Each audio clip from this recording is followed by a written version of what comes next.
Hello friends, INR சீரியல்ல என்ன நடக்குதுன்னு பார்க்கலாம் வாங்க. வீடியோவை ஸ்கிப் பண்ணாமல் கடைசி வரைக்கும் பாருங்கள். நிலா வீட்டுக்கு வந்ததும் வராதமா நம்ம சேனலை பார்த்து உங்களுக்கு கொஞ்சமாவது அறிவு இருக்கா அப்படின்னு சொல்லி கேட்குறாங்க. இப்படி நிலா கேட்டதுமே எல்லாருக்குமே ஒரு மாதிரி ஆயிடுது. உட்காட்டிருந்த நம்ம பாண்டி வானத்தின்னு எல்லாருமே எந்திரிச்சு நின்றுறாங்க. உடனே இங்கே சொல்ல இருந்துட்டு இங்கே பாருங்கள், என்னங்க நீங்கள் அண்ணனுக்கு கொஞ்சம் கூட மரியாதை கொடுக்காம நீங்கள் பாட்டுக்கு வந்ததும் அறிவு இல்லையான்னு சொல்லி கேட்குறீங்க. ஆமாங்க, நான் அப்படி தான் கேட்பேன். அவரால் நான் இன்னைக்கு எவ்வளோ அவமானப்பட்டு நின்றேன் தெரியுமா அப்படின்னு சொல்லிட்டு என்ன அப்படி அவமானப்பட்டுட்டீங்க அப்படின்னு சொல்லி கேட்கவும், அப்போ தான் நம்ம நிலா வந்து இந்த ராகவ் இப்படி பேசுகிற விஷயத்த எல்லாத்தையுமே சொல்கிறாங்க. அந்த ராகவ் என்னை விடாமல் துரத்துனா, என்னை டார்ச்சர் பண்ணிக்கிட்டே இருக்கான். நான் வேண்டாம் வேண்டான்னு சொல்லியுமே திரும்ப திரும்ப வரான் அப்படின்னா எதுக்காக? உங்களுக்கும் எனக்கும் நடந்த கல்யாணத்தை பற்றி அண்ணன் இந்த ராகவ் கிட்ட சொல்லி வச்சிருக்காரு. அதனால சோழனுக்கும் உனக்கும் நடந்தது ஃபேக் மேரேஜ் தானே. நீங்கள் சீக்கிரமாக அந்த சோழனை கழட்டி விட்டுட்டு வாங்க, நீங்களும் நானும் கல்யாணம் பண்ணிக்கலாம். நீங்கள் எதுக்காக அந்த 4 ஆம்பளைங்களுக்கு நடுவில் இருக்கீங்க? உங்களுக்கு இந்த தனியாக நான் ஃப்ளாட் புக் பண்ணுறேன் அப்படி இப்படின்னு அவன் பாட்டுக்கு என்னென்னமோ பேசுகிறான். நான் நல்லா அவனை கத்தி விட்டுட்டு வந்துட்டேன். அண்ணே, நீங்கள் எதுக்காகண்ணே வீட்டில் நடக்கிற பர்சனல் விஷயத்த எல்லாத்தையுமே நீங்கள் எல்லாருக்கிட்டையும் சொல்கிறீங்க அப்படின்னு சொல்லிட்டு. அது இல்லைப்பா, அது உண்மைதானப்பா. அது மட்டும் இல்லாமல் அந்த ராகவ் உன்னுடைய பாஸு உனக்கு நல்லதெல்லாம் செஞ்சுருக்காரு. அடிக்கடிக்கு நம்ம வீட்டுக்குமே வந்திருக்காரு. அதான் அவர் நோண்டி நோண்டி உன்னை பற்றின விஷயத்த கேட்டுக்கிட்டே இருந்தார். என்னால் பொய் சொல்ல முடியாமல் நடந்த எல்லாத்தையுமே சொல்லிட்டான்ப்பா அப்படின்னு சொல்லிட்டு. அண்ணே, உங்களுக்கு கொஞ்சம் கூட விவஸ்தே இல்லையாண்ணே? எந்த விஷயத்த யார்கிட்ட சொல்லணும்னு கூட உங்களுக்கு தெரியாதா? வீட்டில் நடக்கிறத எப்போவுமே வெளியே யார்கிட்டையுமே ஷேர் பண்ணிக்க கூடாதுன்னு உங்களுக்கு தெரியாதா என்ன? அது மட்டும் இல்லாமல் திவ்யாவுமே என்கிட்ட க்ளோஸாக தான் பழகுறாங்க. ஆனால் நம்ம வீட்டில் இது நடக்குது அது நடக்குதுன்னு சொல்லிட்டு நான் எந்த ஒரு விஷயத்தையுமே அவங்க கிட்ட ஷேர் பண்ணுறது கிடையாது அப்படின்னு சொல்லிட்டு எங்கள் பயங்கரமாக திட்டிக்கிட்டே இருக்காங்க. உடனே சோழன் இருந்துட்டு, போதும் நிறுத்துங்க. அண்ணன் சொன்னதில் என்ன தப்பு இருக்குது? அண்ணன் உண்மையை தானே சொல்லியிருக்கு. அதில் எந்த தப்புமே இல்லை. இன்னும் கொஞ்ச நாளில் உங்களுக்கும் எனக்கும் டிவோர்ஸ் ஆகிட போகுது. இப்போது அந்த ராகவ் சொன்ன மாதிரி நீங்கள் அந்த ராகவ் ஆர்கிடெக்டை கல்யாணம் பண்ணிக்கிட்டு சந்தோஷமாக ஆடி காரில் போக தானே போகிறீங்க. நீங்கள் 2 பேரும் கல்யாணம் பண்ணிக்கோங்க. 2 பேருக்கும் பொருத்தமாக தான் இருக்கும் அப்படின்னு சொல்லிட்டு இங்கே நம்ம சோழன் சொல்லவும் நம்ம நிலாவுக்கு பயங்கரமாக கடுப்பாகுது. போதும் நிறுத்துங்க சோழன். நான் என்ன உங்களுக்கு என்னை பார்த்தா எப்படி தெரியுது? நான் கண்டவங்களெல்லாம் பார்க்குறவங்க எல்லாரையுமே கல்யாணம் பண்ணிக்கிட்டு அவங்க கூட சந்தோஷமாக என்ஜாய் பண்ணுவோன்னு சொல்லிட்டு நீங்கள் நினச்சிக்கிட்டு இருக்கீங்களா? நீங்கள் நினைக்கிற மாதிரி கேரக்டர் நான் கிடையாது அப்படின்னு சொல்லிட்டு. அப்போ எதுக்காகங்க இப்படி கோவப்படுறீங்க? அண்ணன் உண்மை தானே சொல்லியிருக்கு. நீங்கள் என்னை என் கூட ஒன்று சேர்ந்து வாழ மாட்டேன்னு சொல்லிட்டு சொல்லிட்டீங்க. கோர்ட் வரைக்கும் போயாச்சு. இன்னும் கொஞ்ச நாளில் கண்டிப்பாக டிவோர்ஸ் கிடைச்சிடும். அதுக்கப்புறம் நீங்கள் எப்படின்னு ஒரு பையனை பார்த்து கல்யாணம் பண்ணிக்க தான் போகிறீங்க. அந்த ராகவ் சொன்னதில் என்ன தப்பு இருக்குது? நீங்கள் பேசாமல் அந்த ராகவே கல்யாணம் பண்ணிக்கலாம்ல. ஏன்னா உங்களுக்கு உங்கள் ஸ்டேட்டஸுக்கு ஏற்ற மாதிரி அந்த ராகவும் இருக்கான்ல. நான்லாம் எம்மா தூரங்க. நான் ஒரு சாதாரண டிரைவருங்க. என்னை போயிட்டு நீங்கள் திரும்பி கூட பார்க்க மாட்டீங்க. எப்படியும் எனக்கு டிவோர்ஸ் ஆகிடுச்சு அப்படின்னா கல்யாணம் பண்ணிக்காமல் இருந்துட போகிறீங்க. எப்படி கல்யாணம் பண்ணிப்பீங்களே, அந்த கல்யாணத்தை ராகவ் கூட பண்ணிக்கோங்க. ராகவுக்கு ஒரு வாழ்க்கை கொடுத்த மாதிரியும் இருக்கும்ல அப்படின்னு சொல்லிட்டு. சோழன், போதும் நிறுத்துங்க. என்னை பார்த்தா உங்களுக்கு என்ன எல்லாருக்கும் வாழ்க்கை கொடுக்குற மாதிரி இருக்கா? இங்கே பாருங்கள், எனக்கும் ஒரு மனசு இருக்குது. ஏன் என் மனசில் உள்ளதை யாருமே நீங்கள் புரிஞ்சிக்கவே மாட்டேங்கிறீங்க அப்படின்னு சொல்லிட்டு. உடனே இங்கே நம்ம சேரன் இருந்துட்டு, இங்கே பாருப்பா, என்னால் எந்த ஒரு சண்டையுமே வேண்டாப்பா. நான் ஏதோ அவர் உன்னை பற்றி நோண்டி நோண்டி கேட்டதுனால என்னால் பொய் சொல்ல முடியாமல் எல்லா உண்மையுமே சொல்லிட்டேனே தவிர மற்றபடி கெட்ட எண்ணம் எதுவுமே என் மனசுக்குள்ளே இல்லைப்பா, மன்னிச்சிருப்பா அப்படின்னு சொல்லிட்டு கையெடுத்து கும்பிடுறாங்க. உடனே இங்கே நம்ம சோழன் எடுத்துட்டு, ஆனால் இவக்கிட்டலாம் எதுக்காக நீ கையெடுத்து கும்பிட்டு மன்னிப்பெல்லாம் கேட்குற? இத்தனை நாளாக அவளை நீ எவ்வளோ நல்லா பார்த்துக்கிட்டு இருந்திருப்ப. அது மட்டும் இல்லாமல் அண்ணன் சொல்லிட்டு பாசமலர் மாதிரி பொழிஞ்சு கொட்டுனா, ஆனால் அது எல்லாமே நடிப்புன்னு இப்போ தானே தெரியுது. இங்கே பாருண்ண, இவக்கிட்டலாம் நீ மன்னிப்பு கேட்கணும்னு எந்த அவசியமும் இல்லை. டே சோழா, சும்மா இருடா. அண்ணே, அமைதியாக இருண்ணே. உன்னை நாங்கள் இந்த வீட்டில் உள்ள எல்லாருமே மரியாதையாக தான் நடத்துகிறோம். உன் மேலே நாங்கள் எல்லாருமே எந்த அளவுக்கு பாசமும் அன்பும் வச்சுருக்கோன்னு சொல்லிட்டு உனக்கும் தெரியும். இதோ இங்கே நிற்கிறாளே நிலா, இவங்களுக்கும் தெரியும். இங்கே பாருங்க, இங்கே இனிமே என் அண்ணனை ஏதாவது பேசுனீங்க அப்படின்னா எனக்கு கெட்ட கோவம் வரும் அப்படின்னு சொல்லிட்டு. உடனே நம்ம நிலா பயங்கரமாக அழுகுறாங்க. அப்போது இந்த வீட்டில் உள்ளவங்க யாருமே மேலே உண்மையான அன்பையும் பாசத்தையுமே வச்சுக்க இருக்குல்ல, நான் தான் உங்கள் மேலே நம்பிக்கையும் பாசத்தையுமே வச்சுக்கிட்டு இருந்தேன் அப்படின்னு சொல்லிட்டு பயங்கரமாக இங்கே நம்ம நிலா வந்து அழுகுறாங்க. ஆமாம், நீங்கள் ரொம்ப பாசம் வச்சுக்கிட்டு இருந்துருக்கீங்க. இப்போது அண்ணனை நீங்கள் அறிவில்லை அது இல்லை இது இல்லைன்னு சொல்லிட்டு கண்டபடி பேசுவீங்க. அதெல்லாம் பார்த்துட்டு நாங்கள் சும்மா இருக்கணுமா அப்படின்னு சொல்லிட்டு நம்ம சோழன் வந்து கேட்குறாங்க. இப்போது நிலா பயங்கரமாக அழுதுகிட்டு இருக்காங்க. இன்னொரு சைடு நம்ம நிலாவோட அம்மாவும் அப்பாவும் வருவாங்க. ஏன்னா ரொம்ப எவ்வளோ நாளைக்கு தான் பகையவும் பொண்ணு மேலே இருக்கிற கோவத்தையுமே வச்சுக்கிட்டு வாழ்கிறது. கொஞ்ச நாள் ஆக ஆக எல்லாருக்குமே மனசு மாறும் இல்லையா? அந்த மாதிரி தான் இப்போது நம்ம நிலாவோட அம்மாவும் அப்பாவும் இப்போது நிலாவை பார்க்குறதுக்காக அந்த வீட்டு வாசல் முன்னாடி வந்து நிற்கிறாங்க. இப்போ உள்ளே வந்து சண்டை போய்கிட்டு இருக்கு. நிலா நிலான்னு சொல்லிட்டு இங்கே நம்ம மனோகர் வந்து கூப்பிடுறாங்க. இது அப்பாவோட வாய்ஸ் மாதிரி இருக்கே அப்படின்னு சொல்லிட்டு உடனே இங்கே நம்ம நிலா ரொம்பவே கஷ்டத்தில் இருக்கிறதுனால அவங்க அப்பா பண்ணது எதுவுமே அவங்களுக்கு மைண்டுக்கு வரவே இல்லை. இப்போதைக்கு ஒரு ஆறுதலுக்கு தான் நம்ம நிலா வந்து தேடுறாங்க. கரெக்டாக அவங்க அப்பா வந்து கூப்பிட்டதுமே அப்பான்னு சொல்லிட்டு ஓடி போயிட்டு அவங்க அப்பாவை கட்டி பிடிச்சிக்கிறாங்க. அழுகுறாங்க பயங்கரமாக. மனோகருக்கு ரொம்ப பதட்டமாகவுமே இருக்குது. ஏம்மா என்னம்மா ஆச்சு, ஏம்மா இப்படி அழுகுற அப்படின்னு சொல்லிட்டு. அப்பா நான் உங்களை விட்டுட்டு வந்திருக்க கூடாதுப்பா, நான் உங்கள் கூடவே இருந்திருக்கணும். இந்த உலகத்தில் உள்ள எல்லா மனுஷங்களுமே ஒவ்வொரு மாதிரி இருக்காங்கப்பா. முதல்ல நல்லவங்க மாதிரி இருக்காங்க, அதுக்கப்புறம் ஒரு மாதிரி ஆயிடுறாங்க. எனக்கு யாரை நம்புறது யாரை நம்பக்கூடாதுன்னு ஒன்றுமே புரியலப்பா அப்படின்னு சொல்லிட்டு நிலா பயங்கரமாக அழுகுறாங்க. ஆனால் நம்ம மனோகர் வந்து உண்மையாகவே இப்போது திருந்திட்டாருன்னு தான் சொல்லணும். தன்னோட பிள்ளை மேலே பாசத்தோடு தான் இந்த வீட்டுக்கு வந்திருக்காங்க. முன்னாடி எல்லாம் கூட எப்படியாவது சோழனையும் நிலாவையும் பிரித்து நிலாவுக்கு ஒரு நல்ல வாழ்க்கையை அமைச்சு கொடுக்கணும்னு சொல்லிட்டு தான் நினச்சி வந்திருப்பாங்க.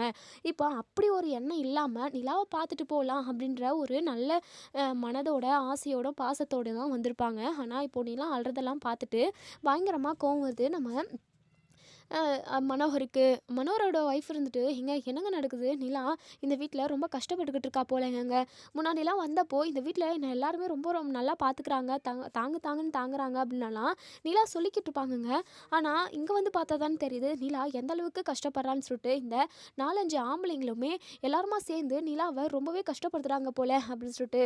நம்ம நிலா இந்த ராகவ் பேசுனது அது இதுன்னு சொல்லிட்டு மைண்டுக்குள்ளே போட்டுக்கிட்டு பயங்கர டென்ஷனில் இருக்காங்க. அவங்களால எதுவுமே பேசவே முடியல. துக்கம் தொண்டையை அடைக்கும்னுவாங்களே அந்த மாதிரி இருக்குது நம்ம நிலாவுக்கு. இப்போ மனோகர் பயங்கர கோவமாக உள்ளே போயிட்டு, நீங்கள்லாம் உங்கள் மனசில் என்ன நினச்சிக்கிட்டு இருக்கீங்க? என் பொண்ணை நான் எப்படியெல்லாம் வளர்த்தேன் தெரியுமா? என் பொண்ணுக்கு நான் எதுவுமே இல்லைன்னு சொன்னதில்லை. அந்த அளவுக்கு அவளுக்கு எல்லாத்துக்குமே வசதி இருக்குது.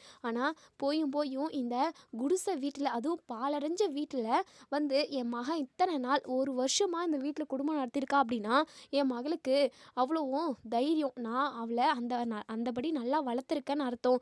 எவ்வளோ வசதி வாய்ப்பு இருந்தாலும் கட்டின வீடு எப்படி இருந்தாலும் பரவாயில்ல, நம்ம கட்டின இடத்துல தான் இருக்கணும் அப்படின்னு சொல்லிட்டு என் பொண்ணு இவ்வளோ நாளாக இந்த வீட்டில் ரொம்ப கஷ்டப்பட்டுக்கிட்டு இருந்தா.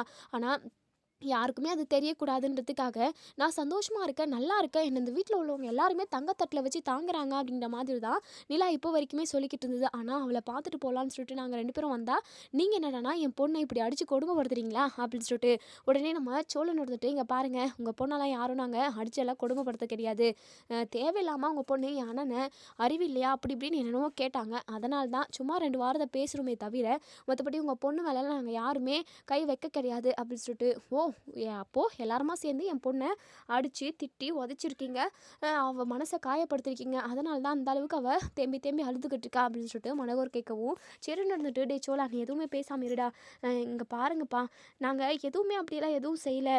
நிலா கொஞ்சம் கோவத்தில் இருந்தாங்க, அதான் நாங்கள் பேசுகிறத எதுவுமே அவங்களால காது கொடுத்து கூட கேட்கல, ரொம்ப கஷ்டத்தில் இருந்ததுனால அழுதுட்டாக போல். ஆஃபீஸில் ஒரு சின்னதாக பிரச்சனை, மற்றபடி வேறு எதுவும் இல்லை அப்படின்னு சொல்லிட்டு நம்ம சரின்னு சொல்கிறாங்க. என்ன எல்லாருமா சேர்ந்து என் பொண்ணை இப்படி அழ வச்சுட்டு ஆஃபீஸில் நடந்த பிரச்சனைனால தான் இவன் இப்படி அழுதுகிட்டு இருக்கா அப்படின்னு சொல்லிட்டு ஆஃபீஸில் பிரச்சனையை திருப்ப பார்க்குறீங்களா? இங்கே பாருங்கள், இனிமேல் என் பொண்ணு இந்த வீட்டில் ஒரு நிமிஷம் கூட இருக்கவே மாட்டா அப்படின்னு சொல்லிட்டு இங்கே மனோகர் சொல்கிறாங்க. உடனே இங்கே நம்ம பல்லவன் அழுதுகிட்டே ஓடி வந்து இங்கே நம்ம நிலா கிட்ட, அண்ணி என்ன நீ உங்கள் அப்பா இப்படிலாம் பேசிக்கிட்டு இருக்காரு, நீங்கள் என்னென்னா பார்த்துக்கிட்டு இருக்கீங்க, இது வரைக்குமே இந்த குடும்பத்தில் உள்ள யாரையாலாவது அதாவது எங்களால் உங்களுக்கு ஏதாவது பிரச்சனை வந்திருக்கா? இல்லை நீ உங்களை நாங்கள் எல்லாருமே ரொம்ப நல்லா தானே பார்த்துக்கிட்டோம். அது மட்டும் இல்லாமல் நீங்கள் இந்த வீட்டில் ரொம்ப சந்தோஷமாக தானே இருந்தீங்க. உங்கள் அப்பாவும் உங்கள் குடும்பத்தில் உள்ள எல்லாருமே என்ன பண்ணாங்க அப்படிங்கிறது எல்லாமே உங்களுக்கு தெரியும். அது அப்படி இருந்தும் நீங்கள் உங்கள் அப்பா இப்படி பேசுகிறதெல்லாம் பார்த்துக்கிட்டு நீங்கள் சும்மா இருக்கீங்களே, அப்போது இந்த வீட்டை விட்டு நீங்கள் எங்களை விட்டுட்டு போயிடுவீங்களா அண்ணி நீங்கள் இல்லைனா இந்த வீடாகவே இருக்காது அண்ணி அப்படின்னு சொல்லிட்டு. உடனே இங்கே மனோகர் இருந்துட்டு, இங்கே பாருடா சிலிவண்டு, என்ன என் பொண்ணோட மனசை மாற்றலாம்னு நினைக்கிறியா? அதெல்லாம் நடக்கவே நடக்காது. என் பொண்ணு இங்கேருந்து கஷ்டப்படுறது எல்லாமே போதும். நான் இப்போவே என் பொண்ணை கூட்டிகிட்டு போகிறேன் அப்படின்னு சொல்லிட்டு. இப்போ தான் நம்ம நிலா இருந்துட்டு, அப்பா அதெல்லாம் இல்லைப்பா, ஆஃபீஸில் சின்ன பிரச்சனை, அதனால தான்ப்பா நான் இப்படி இவங்க எல்லாருக்கிட்டையுமே கோவமாக நடந்துக்கிட்டேன், அதனால தான் அழுதுகிட்டு இருந்தேன். நீங்கள் எதுவும் ஒரே பண்ணிக்காதீங்கப்பா, வாங்கப்பா உட்காருங்கப்பா அப்படின்னு சொல்லிட்டு. இல்லைம்மா, உன்னை எல்லாருமா சேர்ந்து கொடுமை பண்ணியிருக்காங்க, எனக்கு நல்லாவே தெரியுதுமா. இவங்க என்ன பண்ணாலுமே நீ எதுவுமே சொல்ல மாட்டேம்மா, எனக்கு நல்லாவே தெரியும். இந்த குடும்பத்தை அந்தளவுக்கு நீ நேசிக்கிறேன். ஆனால் இந்த குடும்பத்தில் உள்ளவங்க ஒருத்தவங்க கூட உன் மேலே உண்மையான பாசத்தோடு இல்லைம்மா, தயவு செஞ்சு நான் சொல்கிறத கேளுமா, நீ இந்த வீட்டில் இருக்கவே கூடாது பிடிக்காதுமா அப்படின்னு சொல்லிட்டு. அப்படிலாம் எதுவும் இல்லைப்பா, நான் இந்த வீட்டில் இருந்த வரைக்குமே ரொம்ப சந்தோஷமாக தான் இருந்தேன். ஒவ்வொருத்தருமே என்னுடைய உணர்வுகளுக்கு மதிப்பு கொடுத்தாங்க, என்னை மதித்து நடந்துக்கிட்டாங்க, என்னை பத்திரமா பார்த்துக்கிட்டாங்க. எனக்கு வாய்க்கு ருசியாக அண்ணன் சமைச்சு போட்டார். இப்படி எல்லாருமே என்னை நல்லா தான்ப்பா பார்த்துக்கிட்டாங்க. என்னப்பா நீங்கள் திடீர்னு வந்திருக்கீங்க அப்படின்னு சொல்லிட்டு. இல்லைம்மா, நானுமே ரொம்பவே தப்பு பண்ணிட்டேன். உன்னுடைய மனசுக்கு பிடிச்சி எல்லாமே நான் செஞ்சுருக்கணும். உனக்கு பிடிக்காததெல்லாம் செஞ்சு உன்னை காயப்படுத்தி கஷ்டப்படுத்திட்டேன்ப்பா. அதுக்கு தான் உன்னை பார்த்து பேசிட்டு போகலான்னு சொல்லிட்டு வந்தேன். ஆனால் வந்த இடத்துல நீ இப்படி கதறி கதறி அழுதுகிட்டு இருக்க, அதெல்லாம் பார்த்ததுமே எனக்கு மனசே தாங்கலப்பா அப்படின்ற மாதிரி இங்கே நம்ம மனோகர் வந்து சொல்கிறாங்க. அப்பா அதெல்லாம் ஒன்றும் இல்லைப்பா, வீடுனா பிரச்சனை இருக்க தானே செய்யும், நீங்கள் அதெல்லாம் நினச்சி எதுவும் கவலைப்படாதீங்கப்பா, நீங்கள் சாப்பிட்றீங்களாப்பா அப்படின்னு சொல்லிட்டு உடனே நம்ம சேரன்னு ஓடி போயிட்டு காஃபி இல்லை டீ வேணுமா காஃபி வேணுமா கேட்குறாங்க. எனக்கு எதுவும் வேணாம் அப்படின்ற மாதிரி மனோகர் சொல்கிறாங்க. அப்பா எனக்காக நீங்கள் ஏதாவது சாப்பிட்டு தான்ப்பா ஆகணும் அப்படின்னு சொல்லிட்டு உடனே இங்கே நம்ம நிலாவே போயிட்டு டீ போட்டு கொண்டு வந்து கொடுக்குறாங்க. மனோகருமே குடிக்கிறாங்க. உன்னை பார்த்துட்டு போகலான்னு வந்தேன், ஆனால் இங்கே வந்ததுக்கப்புறம் நீ இந்தளவுக்கு கஷ்டப்பட்டுக்கிட்டு இருக்கிறத நினச்சா எனக்கு ரொம்ப வருத்தமாக இருக்குமா. நான் கிளம்புறேம்மா அப்படின்னு சொல்லிட்டு அவங்க ஒய்ஃபை கூட்டிக்கிட்டு அங்கேருந்து கிளம்பிடுறாங்க. நம்ம நிலா எதுவுமே பேசாமல் சைலண்ட்டாக நிற்கவும் உடனே சேரன் இருந்துட்டு, இங்கே பாருப்பா என்னை மன்னிச்சிருப்பா அப்படின்னு சொல்லிட்டு கையெடுத்து கும்பிடுறாங்க. ஆனால் அப்படியெல்லாம் இல்லை, நான் கோவத்தில் இருந்ததுனால உங்களவே நான் மரியாதை இல்லாமல் பேசிட்டேன், அது ரொம்ப தப்பு தானே. ஆனால் நீங்கள் சொன்ன விஷயத்தினால நான் எந்த அளவுக்கு பாதிக்கப்பட்டிருக்கேன்னு சொல்லிட்டு உங்களுக்கு புரியாதுண்ணே அப்படின்னு சொல்லிட்டு. என்னம்மா ஆச்சு, அந்த ராகவ் என்னப்பா சொன்னான் அப்படின்ற மாதிரி இங்கே சேரன் கேட்கவும், அப்போ தான் ராகவ் சொன்னது எல்லாத்தையுமே இங்கே நம்ம நிலா வந்து சொல்கிறாங்க. ஆனால் இப்படிலாம் நடந்துச்சுண்ணே அப்படின்னு சொல்லிட்டு பயங்கரமாக சொல்கிறாங்க. இந்த ராகவ் இப்படியெல்லாம் பேசினா அப்படின்னு சொல்லிட்டு. இதெல்லாம் கேட்ட சோழனுக்கும் சேரனுக்கும் பயங்கரமாக கோவம் வருது. உடனே சோழன் இருந்துட்டு, அண்ணே அந்த ராகவை விடவே கூடாதுண்ணே, அவனை பொழந்து கட்டணும், அவனை உயிரோடவே விட மாட்டேன், அவனை இப்போவே கொண்டு போட்டுறான் அப்படின்னு சொல்லிட்டு. உடனே நம்ம நிலா இருந்துட்டு, சோழன் நிலுங்க சோழன், வேண்டாம் சோழன், தேவையில்லாமல் எந்த பிரச்சனையும் வேண்டாம், இனிமேல் நான் அந்த ஆஃபீஸ்க்கெல்லாம் போக போகிறது கிடையாது அப்படின்னு சொல்லிட்டு. இல்லைங்க, நீங்கள் வீட்டிலே இருந்தாலும் அது உங்களுக்கு பாதிப்பு தாங்க, அவனால் ஏதாவது ஒரு பிரச்சனை வந்துக்கிட்டே இருக்கும், அவனை நான் போட்டு தள்ளிட்டு நான் ஜெயிலுக்கு போயிடுறேங்க அப்படின்னு சொல்லிட்டு. எங்க பாருங்க சோழன், நீங்கள் ஜெயிலுக்கு போயிட்டீங்க அப்படின்னா நான் எப்படிங்க நிம்மதியாக இருக்க முடியும் அப்படின்னு சொல்லிட்டு. ஏங்க என்னை பற்றியெல்லாம் உங்களுக்கு என்னங்க கவலை இருக்க போகுது, எப்படியோ நான் டிவோர்ஸ் பண்ணிட்டீங்க அப்படின்னா என்னை பற்றி உங்களுக்கு துளி கூட கவலை இருக்காது அப்படின்னு சொல்லிட்டு. அப்படியெல்லாம் இல்லை சோழன், உங்களை எனக்கு இப்போலாம் பிடிக்க ஆரம்பிச்சிருச்சு, உங்கள் கூட ஒன்று சேர்ந்து வாழணும்னு நினச்சேன். அது மட்டும் இல்லாமல் நான் ஆஃபீஸ்க்கு ஜாயின் பண்ணுறப்போ எல்லாருக்கிட்டையுமே எனக்கு மேரேஜ் ஆகலன்னு தான் நான் சொல்லி வச்சுருந்தேன். ஆனால் இப்போது ராகவ்கிட்டே சொல்லிட்டு வந்தேன், சோழன் தான் என்னுடைய ஹஸ்பண்ட் அப்படின்னு சொல்லிட்டு. தயவு செஞ்சு நீங்கள் என்னை விட்டுட்டு எங்கேயுமே போயிடாதீங்க, உங்கள் கூட ஒன்று சேர்ந்து வாழணும்னு சொல்லிட்டு நான் ஆசைப்பட்றேன். அது மட்டும் இல்லாமல் இந்த வீட்டில் உங்கள் எல்லாருக்கூடையுமே நான் சந்தோஷமாக இருக்கணும்னு நினைக்கிறேன். இப்போ இருக்கிற மாதிரி எப்போவுமே நம்ம எல்லாருமே ஒன்றுமா சந்தோஷமாக இருக்கணும், அதுதான் என்னுடைய ஆசை அப்படின்னு சொல்லிட்டு. இப்போது நம்ம சேரனுக்குமே ரொம்பவே சந்தோஷமாக இருக்குது.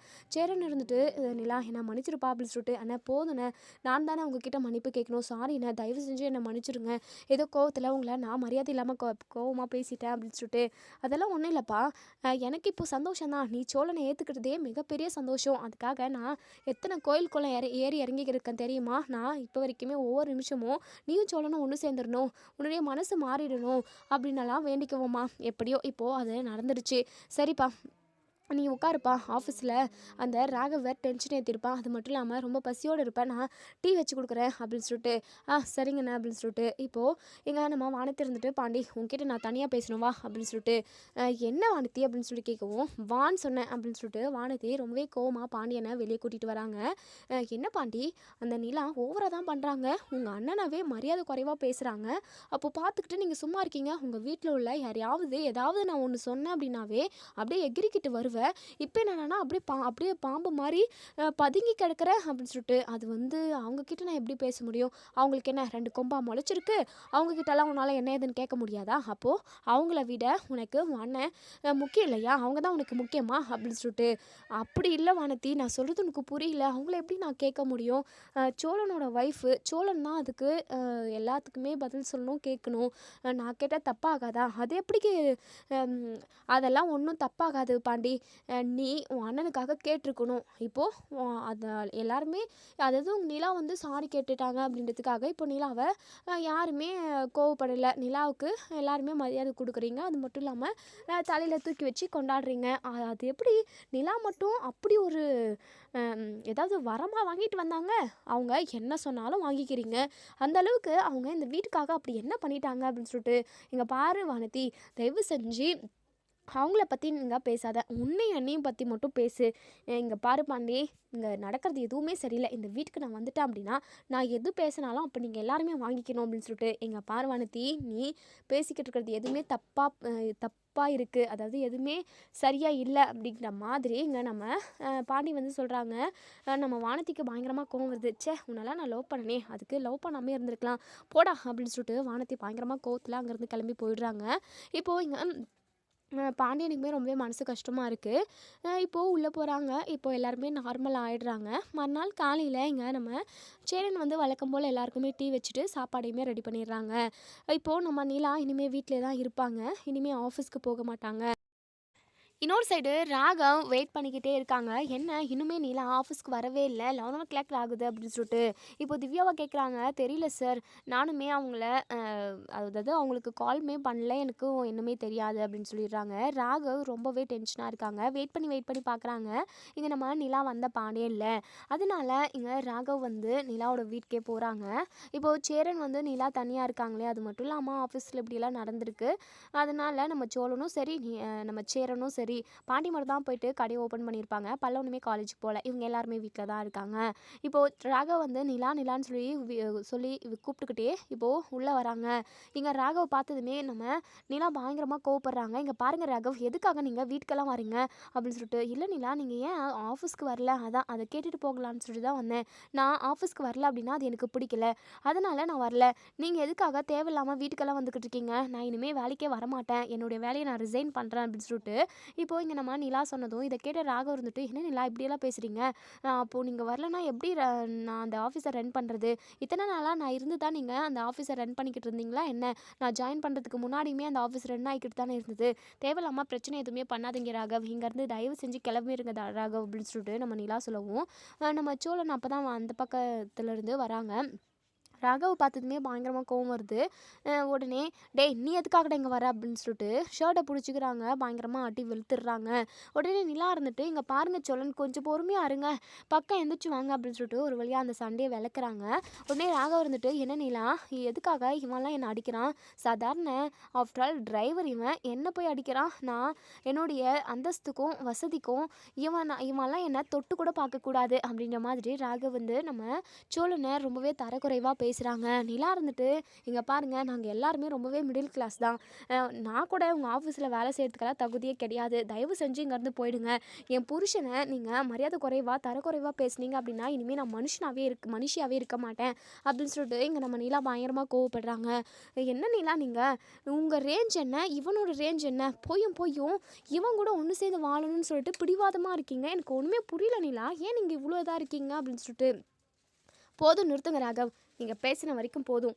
நான் தான் சொல்லிட்டேன்ல, எனக்கு அந்த ஆஃபீஸ்க்கு வரத்துக்கு விருப்பம் இல்லை அப்படின்னு சொல்லிட்டு. திரும்ப எதுக்காக நீங்கள் கட்டாயப்படுத்துறீங்க? அதுக்கப்புறம் நடக்கிறதே வேறு, ஒழுங்கு மரியாதைங்கிறது போங்க. உடனே இங்கே நம்ம சேரன் இருந்துட்டு, இங்கே பாருங்கள் சார், தேவையில்லாமல் பிரச்சனை பண்ணாதீங்க, இங்கேருந்து போங்க சார் அப்படின்னு சொல்லிட்டு. உடனே இங்கே நம்ம ராகவமே பயங்கர கோவத்தோடு அங்கேருந்து கிளம்பிடுறாங்க. நம்ம சோழன் இருந்துட்டு, நான் சொன்னேன் இல்லை நிலா, அவன் கண்டிப்பாக வீட்டுக்கும் வருவான், நீங்கள் வீட்டில் இருந்தால் கூட உங்களுக்கு தொந்தரவு கொடுக்குவான்னு சொல்லிட்டு, அதான் சொன்னேன், அவனை நம்ம கொன்று போட்டுடலாம் அப்படின்னு சொல்லிட்டு. ஆனால் நீங்கள் தான் கேட்கவே இல்லை அப்படின்னு சொல்லிட்டு இங்கே நம்ம சோழன் வந்து சொல்கிறாங்க. இங்கே பாருங்கள் சோழன், நீங்கள் தயவு செஞ்சு இப்படி ஒரு முடிவை எடுத்துடாதீங்க, அதே சமயம் அவர்கிட்ட சண்டைக்குமே போயிடாதீங்க, நம்ம நிம்மதியான ஒரு வாழ்க்கையை வாழணும் சரிங்களா அப்படின்னு சொல்லிட்டு. உடனே சேரன் இருந்துட்டு, ஆமாம் சோழா, நிலா சொல்கிறது தான் கரெக்டு, நிலா சொல்கிறத கேட்டு நல்லபடியாக நடந்துக்கோ அப்படின்னு சொல்லிட்டு பேசிக்கிட்டு இருக்காங்க. இன்னொரு சைடு நம்ம பாண்டி வந்து கடையில் வேலை பார்த்துக்கிட்டு இருக்காங்க. அப்போது வானதி வந்து உட்காடுறாங்க. என்ன பாண்டி, உங்கள் வீட்டில் உள்ள பிரச்சனையெல்லாம் தீர்ந்ததா அப்படின்னு சொல்லிட்டு. என்ன பிரச்சனை? அடோடா, பிரச்சனை நடக்காத மாதிரியே சமாளிக்கிற பற்றியா அப்படின்னு சொல்லிட்டு. உடனே எங்கள் பாண்டி வந்துட்டு, அப்படி என்ன பிரச்சனை? ஏதோ அதெல்லாம் எல்லா வீட்லேயும் நடக்கிறது தானே சாதாரணமாக அப்படின்னு சொல்லிட்டு. ஓ, அவ்வளோ சாதாரணமாகி போச்சா? சரி, அந்த நிலானாவே உங்களுக்கு எல்லாருக்குமே அவ்வளோ ஒரு மிகச்சிறந்த பொக்கிஷம், அவங்க ரொம்ப முக்கியமானவங்க உங்கள் வீட்டில், அப்படி தானே அப்படின்னு சொல்லிட்டு. ஏன் வானதி, என் கூட சண்டை போடுறதுக்காகவே வந்திருக்கியா? என்ன நிலாவை பற்றி பேசுனா உங்களுக்கு சண்டை போடுற மாதிரியே இருக்கா? இங்கே பாருங்கள், நீங்கள் உடனே நம்ம பாண்டியன் எடுத்துட்டு, போதும் நிறுத்து வானதி, நீ எதுவுமே தயவு செஞ்சு பேசுகிறதா இருந்தால் நம்மளை பற்றி மட்டும் பேசு, அவங்கள பற்றி பேசி சண்டை போடுறதுக்காகவே நீ இப்போ வந்திருக்கியா வானதி? ஏன் வானதி இப்படி பண்ணிக்கிட்டு இருக்க அப்படின்னு சொல்லிட்டு பயங்கரமாக சண்டை போடவும் இங்கே நம்ம பாண்டியுமே சொல்லிக்கிட்டு இருக்காங்க வேண்டாம் வேண்டாம்னு சொல்லிட்டு. அப்போ தான் நம்ம வானத்தியோட அப்பா வந்து நிற்கிறாங்க ஆட்டோவில். இப்போது அவங்க அப்பாவை பார்த்துமே வானத்தி இருந்துட்டு பாண்டிக்கிட்ட பாண்டி அங்கே பாரு என் அப்பா வந்து நிற்கிறாரு அப்படின்னு சொல்லிட்டு பயப்படுறாங்க. உடனே பாண்டி இருந்துட்டு போது நிறுத்து ரொம்ப சீன் போடாத, உன் அப்பாவுக்கும் உங்கள் குடும்பத்துக்கும் நீ ரொம்ப பயப்படுற மாதிரி சீன் போட்டுக்கிட்டு இருக்க அப்படின்னு சொல்லிட்டு. இல்லை பாண்டி அதெல்லாம் வேற. இப்போது கடையில் வந்து பேசிக்கிட்டு இருக்கப்போ அவர் வந்தாருன்னா கொஞ்சம் ஒரு மாதிரி பயமாக இருக்காதா அப்படின்னு சொல்லிட்டு. இப்போ பேசிக்கிட்டு இருக்க நேரத்துலேயே நம்ம வானத்தியோட அப்பா வந்து வராங்க. வணக்கம் தம்பி அப்படின்னு சொல்லிட்டு. சொல்லுங்கள் அங்கிள், ஆட்டோக்கு ஏதாவது ரிப்பேர் பண்ணணுமா, ஆட்டோ ஸ்டார்ட் ஆகலையா இல்லை வேறு ஏதாவது பிரச்சனையா அப்படின்னு சொல்லிட்டு. அதெல்லாம் எந்த பிரச்சனையும் இல்லைப்பா, ஆட்டோ நல்லா தான் இருக்குது. இந்த பக்கமாக ஒரு சவாரிக்கு வந்தேன். அது மட்டும் இல்லாமல் உங்ககிட்ட பேசணுன்னே நான் ரொம்ப நாளாக நினச்சிக்கிட்டு இருந்தேன். அன்றைக்கி ரொம்பவே மனசாட்சியோட நீ என் பொண்ணை கூட்டிகிட்டு வந்து எங்கள் வீட்டில் விட்டதே எனக்கு ரொம்ப ரொம்ப பிடிச்சிருக்குப்பா. என் பொண்ணை விட எங்கள் குடும்பத்து மேலே பாசத்தையும் மரியாதையும் நீ தான்ப்பா வச்சுக்கிட்டு இருக்க. ஆனால் இவளுக்கு அதெல்லாம் கொஞ்சம் கூட இல்லை. அவளோட சுயநலம் தான் அவளுக்கு முக்கியம். அவள் நினச்சது அவளுக்கு நடக்கணும், அதுதான் அவளுக்கு முக்கியமே. மற்றபடி அவங்க அப்பா அம்மா மற்றவங்கன்னு குடும்பத்தை பற்றி எதுவுமே யோசிச்சு கூட பார்க்க மாட்டா இவ அப்படின்னு சொல்லிட்டு. அது மட்டும் இல்லாமல் உனக்கு அவளை கல்யாணம் பண்ணி கொடுத்தா நல்லா இருக்கணும், நானும் என் பொண்டாட்டியும் சேர்த்து ஒரு முடிவு எடுத்திருக்கோம். அது மட்டும் இல்லாமல் அவளை நீ பார்த்துக்க வேண்டாப்பா, அவள் உன்னை நல்லா பார்த்துக்கணும் அப்படின்னு சொல்லிட்டு தான் நாங்கள் பயந்துக்கிட்டு இருக்கோம். ஏன்னா அந்தளவுக்கு இவ பிடாரிப்பா அப்படின்னு சொல்லிட்டு. உடனே அப்பா என்னப்பா என்ன பேசிக்கிட்டு இருக்கீங்க, நீங்களே இப்படி பேசினா பாண்டி என்னை மதிப்பானா அப்படின்னு சொல்லிட்டு. எல்லாம் மதிக்குவார். அவரை பார்த்தாவே ரொம்ப ஜென்யூனாக தானே தெரியுது. கண்டிப்பாக அவர் உன்னை ரொம்ப நல்லா பார்த்துப்பாரு. ஆனால் அவரை நினச்சி தான் எங்களுக்கு பயமாக இருக்குது. உன்ன மாதிரி ஒரு அரைக்கிக்கிட்ட சிக்கிக்கிட்டு அவரோட வாழ்க்கை எப்படி இருக்க போகுதோ அப்படின்னு சொல்லிட்டு. அப்பா என்னப்பா, அவனே ஏற்கனவே பயந்துக்கிட்டு இருக்கான். இப்போ இப்படியெல்லாம் சொன்னால் என்னை கல்யாணம் பண்ணிக்கிறதுக்கு அவன் பயப்பட மாட்டானாப்பா அப்படின்னு சொல்லிட்டு. அதெல்லாம் ஒன்றும் இல்லை வானத்தி, அப்படிலாம் எதுவும் பண்ண மாட்டார். இங்கே பாரு பாண்டி, உங்கள் வீட்டில் நீங்கள் பேசிட்டு எது ஒன்று சொல்லுங்கள். என்னுடைய ஃபோன் நம்பர் உங்ககிட்ட கொடுத்துட்டு போகிறேன். அப்படி இல்லைனாலுமே நீங்கள் வானத்திக்கிட்ட கால் பண்ணி சொல்லுங்கள். நம்ம நல்ல நாள் பார்த்து நிச்சயதார்த்தத்துக்கு நம்ம ஏற்பாடு பண்ணிடலாம் அப்படின்னு சொல்லிட்டு. இங்கே நம்ம வானத்தியோட அப்பா சொன்னதுமே நம்ம பாண்டிக்கு கையும் ஓடல காலும் ஓடல, ஒன்றுமே புரியல. இப்படியெல்லாம் அதிசயமாக இருக்கே அப்படின்னு சொல்லிட்டு. அங்கிள் நீங்கள் உண்மையாக தானே சொல்கிறீங்க அப்படின்னு சொல்லிட்டு. உண்மையாக தான்ப்பா, நீ பயப்பட வேண்டியதே இல்லை. வானத்தி உனக்கு தான், நீ கவலைப்படாமல் இருப்பா. கண்டிப்பாக நல்ல நாள் பார்த்து உங்கள் 2 பேருக்கும் நிச்சயத்தை பண்ணி நம்ம பிரம்மாண்டமாக கல்யாணத்தை முடிச்சிடலாம் அப்படின்னு சொல்லிட்டு நம்ம வானத்தியோட அப்பா வந்து சொல்கிறாங்க. இதை கேட்ட நம்ம பாண்டிக்கும் வானத்திக்கும் ரொம்பவே சந்தோஷமாக இருக்குது. கண்ணில் இருந்துட்டு என்ன வானத்தி, கல்யாண கலை இப்போவே உன் முகத்தில் வந்துருச்சு போல், பாண்டி அண்ணன் முகத்துலையுமே கல்யாண கலை தாண்டவம் ஆடுது போல் அப்படின்னு சொல்லிட்டு. டேய் கண்ணா, போயிட்டு உள்ளே ஏதோ வேலை இருக்குது பாடுறா அப்படின்னு சொல்லிட்டு. என்ன வேலைன்னே சொல்லாமல் அனுப்புறீங்களே என்ன அப்படின்னு சொல்லிட்டு. டேய் ஏதோ ஒரு வேலையை போய் பாருடா. அங்கிள் கண்டிப்பாக அங்கிள், நான் அண்ணன்கிட்ட பேசிவிட்டு உங்ககிட்ட நான் சொல்கிறேன் அப்படின்னு சொல்லிட்டு நம்ம பாண்டி சொல்கிறாங்க. இப்போது நம்ம வானத்தியோட அப்பாவுமே சரிப்பா நான் கிளம்புறேன்னு சொல்லிட்டு அவங்க கிளம்பி போயிடுறாங்க. உடனே இங்கே பாண்டி இருந்துட்டு என்ன வானத்தி, உன் அப்பா இப்படி சொல்லுவாருன்னு சொல்லிட்டு நான் கொஞ்சம் கூட எதிர்பார்க்கல. திருப்புன்னு வந்து இப்படி கல்யாணத்தை பண்ணிடலாம், நிச்சயத்தை முடிச்சிடலாம் அப்படிங்கிற மாதிரியெல்லாம் சொல்லிக்கிட்டு இருக்காரு. எனக்கு பயங்கர அதிர்ச்சியாக இருக்குது வானத்தி அப்படின்னு சொல்லிட்டு. பாண்டி எனக்குமே அதிர்ச்சியாக தான் இருக்குது. அன்றைக்கி தான் உன்னை பற்றி நல்ல விதமாக பேசிக்கிட்டாங்க. இப்போது உடனே இப்போ கல்யாணம் அப்படி இப்படின்றாங்க. எனக்கு என்னமோ ரொம்ப சந்தோஷமாக இருக்குது பாண்டி அப்படின்னு சொல்லிட்டு. அவங்க உன்னை நினச்சி பயந்து தான் வானத்தி அப்படிலாம் பண்ணுறாங்க. நீ தான் ஆம்பளை மாதிரி நடந்துக்கிறியே, ஒருவேளை எடுக்க முடுக்கா என் கூட நீ ஓடி வந்துட்ட அப்படின்னா கூட அவங்களுக்கு அசிங்கம் தானே. அதனால தான் அவங்களாவே கல்யாணத்தை பண்ணி வச்சிடலான்னு சொல்லிட்டு முடிவெடுத்துட்டாங்க போல் அப்படின்னு சொல்லிட்டு. பாண்டி நீயும் ஓவராக தான் பேசிக்கிட்டு இருக்க அப்படின்னு சொல்லிட்டு. சரி வானத்தி, சரி நீ வீட்டுக்கு போ. நான் எனக்குமே கொஞ்சம் வேலை இருக்குது. நான் ஒரு சில பொருளெல்லாம் வாங்கணும், நான் வெளியூருக்கு போக வேண்டியதாக இருக்குது. நீ வீட்டுக்கு போ அப்படின்னு சொல்லிட்டு. இங்கே பாரு பாண்டி, நீ இந்த வேலையெல்லாம் அப்புறமா பார்த்துக்குவ. தயவு செஞ்சு நீ சீக்கிரமாகவே உங்கள் வீட்டில் உங்கள் அண்ணனுக்கிட்ட தம்பிக்கிட்டலாம் பேசிவிட்டு நீ சீக்கிரமாகவே அப்பாக்கிட்டேயும் அம்மாக்கிட்டேயும் ஒரு நல்ல முடிவை சொல்லு. நல்ல நாளாக பார்த்து நம்ம சீக்கிரமாகவே கல்யாணம் பண்ணிக்கலாம் பாண்டி அப்படின்னு சொல்லிட்டு வானத்தி சொல்கிறாங்க. பாண்டி இருந்துட்டு இங்கே பாரு வானத்தி, எதுக்காக இப்போவே அவசரப்படுற, கொஞ்சம் பொறுமையாக தான் பண்ணிக்கலாம் அப்படின்னு சொல்லிட்டு. இல்லை இத்தனை நாளாக என் அம்மாவும் என் அப்பாவும் என் அண்ணனும் தான் பிரச்சனையாக இருந்தாங்க. இப்போ அவங்களே ஓகேன்ற மாதிரி சம்மதம் சொல்லிட்டாங்க. இதுக்கப்புறம் நம்ம எதுக்காக இழுத்தடிச்சுக்கிட்டு போகணும், சீக்கிரமாக நம்ம கல்யாணத்தை பண்ணிக்கலாம், சீக்கிரமாக பேசிட்டு சொல்லு பாண்டி அப்படின்னு சொல்லிட்டு. விட்டா இப்போவே உன் கழுத்தில் தாலி கட்ட சொல்லுவோம் பாரு அப்படின்னு சொல்லிட்டு. ஆமாம் பாண்டி, இப்போவே நீ என் கழுத்தில் தாலியை கட்டி உன் வீட்டுக்கு கூட்டிகிட்டு போ பாண்டி அப்படின்னு சொல்லிட்டு. இங்கே நம்ம வானதி வந்து சொல்கிறாங்க. உடனே இங்கே நம்ம பாண்டி இருந்துட்டு, இங்கே பாரு வானதி, தயவு செஞ்சு நீங்கள் இருந்து போ. நான் கரெக்டாக அண்ணங்கிட்டலாம் பேசிட்டு நல்ல நாளை குறிச்சிட்டு அதுக்கப்புறம் நம்ம கல்யாணம் பண்ணிக்கலாம். போ தாயி போ அப்படின்னு சொல்லிட்டு கையெடுத்து கும்பிடுறாங்க. இதோட இந்த ரிவ்யூ முடியுது. இதுக்கப்புறம் என்ன நடக்க சொல்லி வெயிட் பண்ணி பார்ப்போம் ஃப்ரெண்ட்ஸ். வீடியோ பிடிச்சிருந்தா லைக் பண்ணி கமெண்ட் பண்ணி தெரிவிங்க. அதே சமயம் சோழனும் நம்ம நிலாவும் கூட ஒன்று சேர்ந்துட்டாங்க. நெக்ஸ்ட்டு நம்ம சேரனுக்கும் சந்தாவுக்கும் கல்யாணம் நடந்ததுக்கப்புறம் தான் நம்ம பாண்டிக்கும் வானத்தையும் கல்யாணம் நடக்கும். இப்படி 3 பேருமே கல்யாணம் பண்ணிப்பாங்க. பொண்ணுங்களே தங்காது அப்படின்னு சொல்லிட்டு அந்த ஊரில் உள்ள எல்லாருமே சொல்லுவாங்க. இப்போ 3 பேருக்குமே கல்யாணம் நடந்து அந்த வீட்டில் தான் சந்தோஷமாக இருக்க போகிறாங்க. ஊரில் உள்ள எல்லாருக்குமே ரொம்பவே வயித்தெரிச்சலாக இருக்க போகுது. இதோட இந்த ரிவ்யூ முடியுது. தேங்க்யூ.